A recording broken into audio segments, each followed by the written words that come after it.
Every modern state functions as a network of individual nodes, and every network eventually faces an internal threat. The system must decide how to respond. A utilitarian response prioritizes the survival of the core. It calculates that the most efficient way to neutralize the threat is to delete the entire surrounding cluster.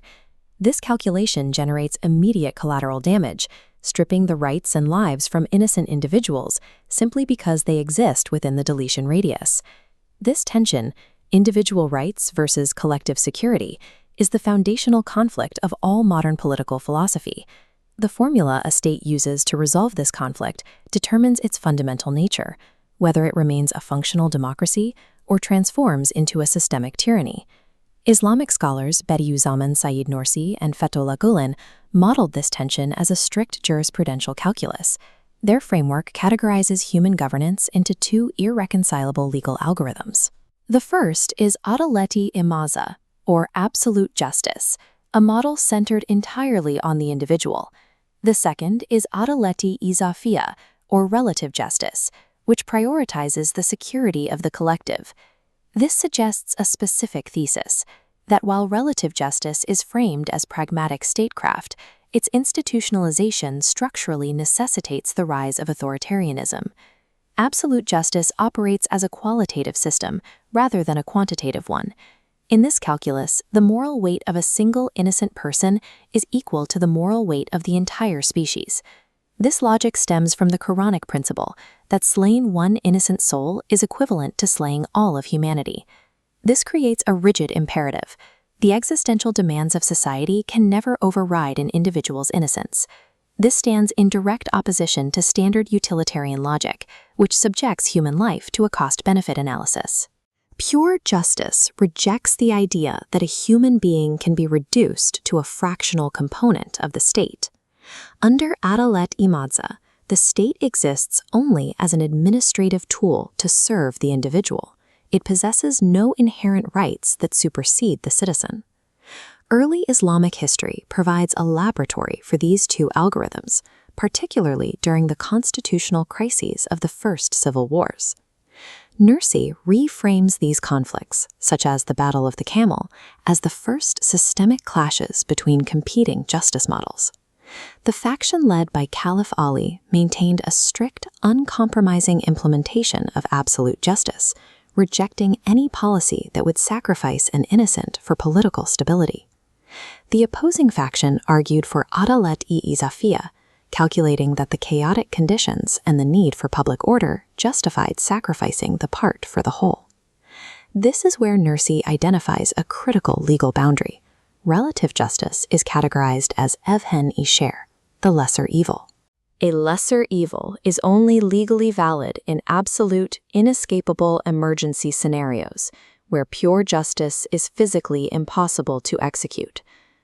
The historical root of state tyranny lies in confusing a temporary emergency survival tactic for a permanent governing philosophy. Nursi's 22nd letter applies this jurisprudential model to social psychology, illustrating how utilitarian logic spreads through a population. Collective guilt is a fundamental violation of the absolute justice algorithm. When relative justice dictates social behavior, a radius of guilt expands from the offender. Connected family members, friends, and political affiliates are algorithmically targeted by the system. This logic feeds partisanship, encouraging society to judge entire groups or parties based on individual errors. The counter-principle to this social pathology is absolute. No soul bears the load of another. To penalize an individual for their family or political affiliation is to strip them of their humanity, treating them as a mere extension of a collective mass. When this sociological relative justice is normalized, individual legal errors transform into perpetual tribal warfare, destroying communal peace. In the modern era, Fethullah Gulen expanded this framework to address the mechanics of the contemporary state. Gulen critiques a process he calls the idolization of the state. This process relies on hikmet-i-hukumet, or state reason, where the survival of the government is elevated as the highest moral good.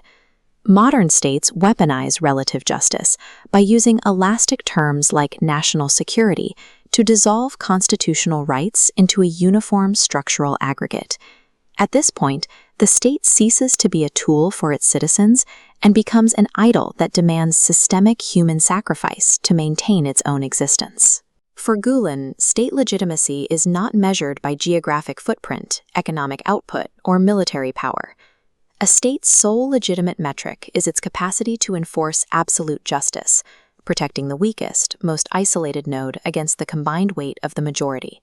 The relative justice paradigm follows a specific structural logic. While often praised as sophisticated or pragmatic, utilitarian statecraft represents a primitive regression in political organization.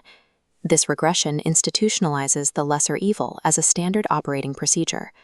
Under this framework, tyranny is simply the moment a government stops treating individual rights as a requirement and starts treating them as a variable. Trading individual rights for collective security does not optimize the system. It dismantles the moral foundation of both the individual and the state. Returning to the initial state network, we can see a system where the protocol of collective sacrifice is permanently rejected. The legal frameworks of both Nursi and Gulen converge on a single requirement for modern governance. True societal peace and structural integrity do not emerge from prioritizing the collective whole over the individual.